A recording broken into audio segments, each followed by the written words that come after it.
महाराष्ट्राचे भाग्यवीर होते शिवसेना पक्षप्रमुख उद्धवसाहेब ठाकरे सगळ्यांचं अभिनंदन, तुमचं सगळ्यांचं अभिनंदन करायला मी इथे आलेलो आहे.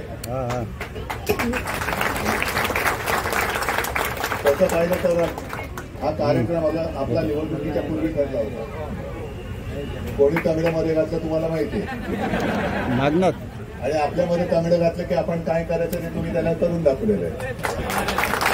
आता आडवा करायचा, तुम्ही आडवा केला त्याला, पुन्हा तो काय आपल्या वाटेला जाईल असं वाटत नाही. मी तर म्हणेन त्याने वाटेला जाऊ नये असा एक प्रेमळ सल्ला मी त्याला देतोय. विनायक जी, तुम्ही भाषणामध्ये काय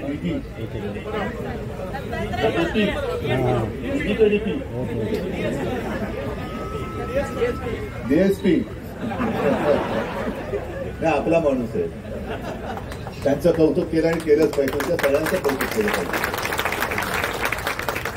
कारण तुम्ही सांगितलं, तुम्ही आणि विलास पोतनीस हे लोक बोलवतात तेव्हा येतात. मी तर अनेक वर्षानंतर आलो असेल, आणि आल्यानंतर पहिला जो भगवा फडकला होता तो आजही त्याच डौलाने शानदारपणाने तुम्ही फडकत ठेवला. हे तुमचं खास कर्तृत्व आहे. आणि आरसीएफची वाटचाल तुम्ही सांगितली, पहिला मोर्चा किती मोठा झाला होता, मग शरद भाऊनी काय केलं, तुम्ही सगळ्यांनी काय केलं. आज सुद्धा तसं काही संकट गेलेलं नाहीये. संकट नव्याने पुन्हा आपल्या समोर उभं राहते. कारण आत्ताचं जे खोके सरकार आहे, हे सरकार जणू काही ते मुंबई त्यांनी विकायलाच काढलेली. मुंबईतला मराठी माणूस हद्दपार झालाच पाहिजे ही या सरकारची सुपारी, सरकारने घेतलेली सुपारी आहे. आणि मी तर म्हणतो की आता हे केवळ 2-3 महिन्याचं राहिलेलं आहे. तुम्ही जो खासगीकरणाचा विषय काढला, बघू ना कोणाची एवढी खास दिली, बघून घेऊ आपण. येऊनच बघा काय खाजवायचं ते, बघू काय खाजवायचं नाही. पण ही अत्यंत घाणेरडी व्यापारी वृत्ती आहे. मुंबईला खतम करून टाकायचं, मुंबईचं वैशिष्ट्य मारून टाकायचं, मराठी माणसाला बेकार करायचं. पुन्हा कंपन्यांच्या जाहिरात येत आहेत, मराठी माणसाला नो एंट्री. बिल्डिंग ज्या उभ्या राहतात त्याच्यामध्ये मराठी माणसाला नो एंट्री. मग पुन्हा तो जो काही 66 सालचा एकूण जो काळ होता तो परत उभा करायचा का, हा विचार आम्ही जर केला तर मग आमचं त्याच्यात चुकलं काय त्याच्यामध्ये आहे. 66 ते 24, 1966 ते 2024 सगळे गुन्हे गोविंदांनी राहत आहेत, सगळे हिंदू म्हणून राहत आहेत. त्या हिंदूंचं रक्षण आम्ही हिंदू म्हणून केलं, आणि आता तर आपल्यासोबत इतर समाजाचे सुद्धा लोक येत आहेत. मग एवढं सगळं चांगलं चाललेलं असताना हा मिठाचा खडा का टाकताय. हे आरसीएफ म्हणजे संपूर्ण देशाची जो अन्नदाता आहे, त्या अन्नदाताला तुम्ही खत देता. बरे लोकसभेच्या वेळेला मी बघितलं होतं, खतांच्या पिशवीवर सुद्धा मोदींचा फोटो. अरे संबंध काय. लसीकरणाच्या सर्टिफिकेटवर मोदींचा फोटो होता, कारण लस म्हणे त्यांनी तयार केली असा आमच्या उपमुख्यमंत्र्यांचा शोध होता. मग लस त्यांनी तयार केली मानलं आम्ही, म्हणून तुम्ही त्यांच्यावरती मोदींचा फोटो टाकला. खताचं काय, खत कोणी तयार केलं नाही, त्याचा तर काही संबंध नाहीये. पण राष्ट्रीय विचाराला खत पाणी टाकणारी देणारी ही तुमची नाही म्हटलं तरी मोठी सगळ्यात कंपनी आहे. राष्ट्रीय विचार, नुसतं राष्ट्रीय केमिकल अँड फर्टिलायझर नाही, तर राष्ट्रीय विचारांचं जे बी बियाणं आहे ते आणखीन फोफावलं पाहिजे, त्याला अंकुर फुटले पाहिजे, आणि ते सक्षम असलं पाहिजे. ते काम तुम्ही करता आहात. शेतकऱ्यांचे जे काही मुद्दे आहेत तुम्ही ग्रामीण भागात मांडत असतो, पण शेतकऱ्याला मुळामध्ये बोगस बियाणं दिलं तर होणार काय. अत्यंत निकृष्ट दर्जाची खतं दिली तर करणार काय. मेहनत होते, पण मेहनत घेऊन जर सगळं बोगसच असेल, बोगस बी बियाणं असेल, खतं बोगस असतील, तर शेतकरी तरी करणार काय. आणि त्या शेतकऱ्याला एक तुमच्यामध्ये आधार वाटतोय, विश्वास वाटतोय की ही आरसीएफ ही माझी कंपनी आहे, आणि त्याहीपेक्षा अभिमानाचं त्याला वाटत असेल की ही आरसीएफ त्याच्यामध्ये माझ्या हक्काच्या शिवसेनेची युनियन आहे, शिवसेनेची युनियन. आणि म्हणून तुमचं काम हे मोठं आहे. बोगस बी बियाणं तुम्ही उकरून टाकलं, मध्ये जे काय आमचीच चूक होती, आम्हीच ते पेरलं होतं, ते उकरून टाकलं तुम्ही. हेच काम याच्या पुढे सुद्धा करायचंय. आपला जो असेल त्यालाच तोंड फुटले पाहिजेत, आणि बाकीची जे काही बोगस असतील ते उकरून अशी फेकून द्या की त्यांना कुठेही रुजू देताच कामा नये. मी जो मराठी माणसाचा विषय तुमच्यासमोर मांडत होतो आज सुद्धा एका सगळ्या पेपरमध्ये बातमी आलेली आहे. जिथे मी राहतो वांद्रे पूर्व, तिथे वांद्रे सरकारी कर्मचाऱ्यांची एक वसाहत आहे. अगदी लहानपणापासून पाहतो, 50-60 वर्षापासूनची. मी मुख्यमंत्री असताना निर्णय घेतला होता की तिथे जे आपले सरकारी कर्मचारी होतात, बहुतांशी नाही सगळेच्या सगळे मराठी, त्या सर्व कर्मचाऱ्यांना तिथल्या तिथे घर द्यायचं. हा निर्णय मी घेतला होता मुख्यमंत्री म्हणून. आपला आहे तो निर्णय. आणि कोर्टाला जागा आपण दुसरीकडे दिली होती. म्हणजे असं काही नाही की कोर्टाची जागा मारून आपण दुसरीकडे. मी तेव्हा जे काही मुख्य न्यायाधीश होते, सरन्यायाधीश, त्यांना समजावून सांगितलं होतं की इथे माझ्या कर्मचाऱ्यांची जागा देण्याचं मी वचन दिलेलं आहे. ते म्हणाले ठीक आहे, मग दुसरी कुठेतरी आम्हाला जागा, पण जागा पाहिजे. मग ती जागा त्याच परिसरात दुसरीकडे आपण दिली होती. हे सगळं झालं होतं, कॅबिनेट पण ते झालं. मग आता नेमकं असं अचानक काय झालं की त्या इमारती त्यांनी पाडायला घेतल्या आणि कर्मचाऱ्यांना सांगितलंय की तुम्ही दुसरा एखादा भूखंड मागा. काय म्हणून मागायचा? जे सरकार चालतंय, सरकार तुमच्या दारी. सरकार म्हणजे केवळ मुख्यमंत्री नाही, उपमुख्यमंत्री किंवा मंत्री नाहीये, तर आयुष्यभर जे काम करतात खरं सरकार ते चालवतात. आणि त्या कर्मचाऱ्यांची जर का अशी दुर्दशा होणार असेल, त्यांना रस्त्यावरती आणून दुसरा भूखंड, म्हणजे हा जो आहे तो द्यायचा. म्हणजे आता इकडे कोर्टाच्या नावाने कोर्टाला द्यायचा, कोर्ट दुसरीकडे जागा घ्यायला माझ्या वेळेला तयार होतं. अनेक मोक्याचे भूखंड अदानीच्या घशात टाकायचे.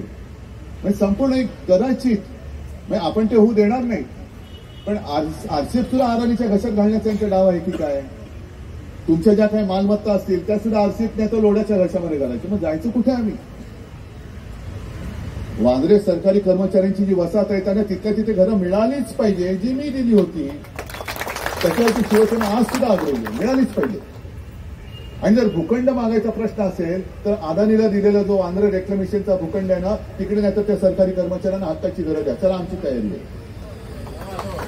जा तिकडे करा. वांद्रे रेक्लेमेशनचा जो आपल्या मिंदेच्या हातातलं जे खातं आहे MSRDC, तो म्हणजे मोक्याचे सगळे भूखंड.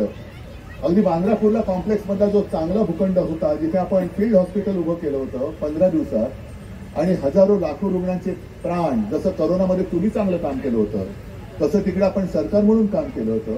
आपलं सरकार पाडल्यानंतर पहिला पवित्र निर्णय त्यांच्यासाठी काय घेतला? मालकाची सुपारी घेऊन, दिल्लीच्या मालकाची सुपारी घेऊन तो भूखंड, मुंबईचा हक्काचा भूखंड हा बुलेट ट्रेनला देऊन टाकला. काय बुलेट ट्रेनचा तुम्हाला किती उपयोग आहे? जाणाराच रोज अहमदाबादला शेवपापडा खायला, ढोकळा खायचा तुम्हाला. पण ज्याची जरूरत नाही ते आमच्या डोक्यावरती लागत आहे. आणि आमच्या हक्काची जे मराठी माणसं आहेत त्यांना तुम्ही कुठेतरी मिठागरात फेकून देणार. धारावीकरांचं तेच चाललंय. अपात्र, पात्र, अपात्र, जास्तीत जास्त अपात्र ठरवून द्यायचे, मिठागरात फेकून द्यायचे, दहिसरला फेकून द्यायचे, मुलुंडला फेकून द्यायचे. म्हणजे सगळे नुसते आपले काय फेकून द्यायचे आणि मोक्याचे भूखंड हे लोढा आणि अदानीच्या घशात घालायचे. हे होऊ देणार नाही, हे अजिबात होऊ देणार नाही. तुमच्या खासगीकरणाचा विषयच नाही. आता तुम्ही जे काय बोललात की आमदार, खासदार, नगरसेवक तुम्ही निवडून आणता, का निवडून आणता? तर ह्याच्यासाठी तुमच्या हक्काचा आवाज तिकडे उठवणारा आहे कोण? आहे कोण? आज सरकार आपलं पाडलं. अनेक सगळेजण म्हणजे आता ती नवीन योजना आणली, लाडकी बहीण. गद्दारांना 50 खोके आणि लाडक्या बहिणीला फक्त 1500. मग काय करायचं? काय गद्दारी करायची आम्ही? म्हणजे गद्दारांना तुम्ही भरभरून देताय आणि आणखीन देण्यासाठी पुन्हा मतांसाठी लाच देऊन आम्हाला मतं द्या. म्हणजे पुन्हा आम्ही तुमच्या डोक्यात बसतो आणि बसलो की तुम्हाला आम्ही बेघर करतो. याच्यासाठी, हे होऊ न देण्यासाठी आपल्याला इथून नगरसेवक, आमदार, खासदार तर निवडून दिलाच, आमदार पण आहेच, तो आमदार पुन्हा निवडून आला पाहिजे, नगरसेवक पुन्हा निवडून आला पाहिजे. तर आणि आपण हा सगळा जो काय भगवा डौलाने मिरवतोय त्याला तो अर्थ राहील. आणि म्हणून एक चांगलं पवित्र काम, केवळ शिवसेनेची युनियन नाही, मी तर म्हणतो प्रत्येक पक्षाला आणि प्रत्येक युनियनला एक काहीतरी गुणवैशिष्ट्य असलं पाहिजे. माझी युनियन आहे, माझ्या युनियनचं हे वैशिष्ट्य आहे, तुमच्या युनियनचं वैशिष्ट्य काय सांगा? आम्ही भगवा हातात घेतोय, पण त्या भगव्याचे गुणधर्म आणि भगव्याला अभिमान वाटेल असं काम आम्ही करतोय. तुम्ही जे हातात फडकी फडकवतायत त्याचा गुणधर्म आम्हाला सांगा. वाटेल तेव्हा यायचं आणि वाटेल ती फडकी घ्यायची आणि मराठी माणसाला नेस्तनाबूत करायचं, हे आम्ही मुंबईत आणि महाराष्ट्रात होऊ देणार नाही. म्हणून जे मी काल सांगितलं की लोकसभेची निवडणूक ही देशाच्या लोकशाहीची रक्षण करणारी निवडणूक होती, संविधानाच्या रक्षणाची होती. आता येणारी विधानसभेची निवडणूक हे महाराष्ट्र धर्माची, मराठी माणसाची आणि महाराष्ट्र प्रेमींचं रक्षण करणारी निवडणूक आहे. आणि साहजिकच आहे, म्हणजे जसं तुमचं खताची कंपनी आहे तसं आमच्याकडे आमच्या वैचारिक बीजांची कंपनी आहे.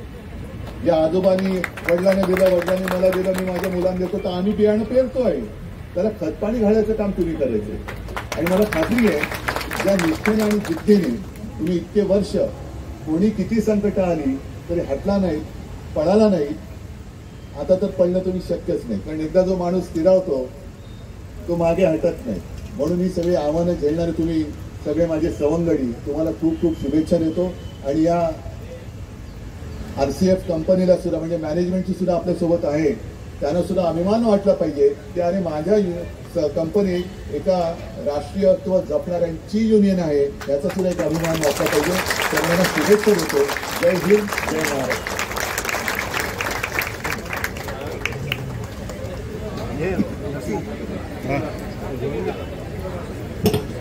सर्वांना एक विनंती करेन.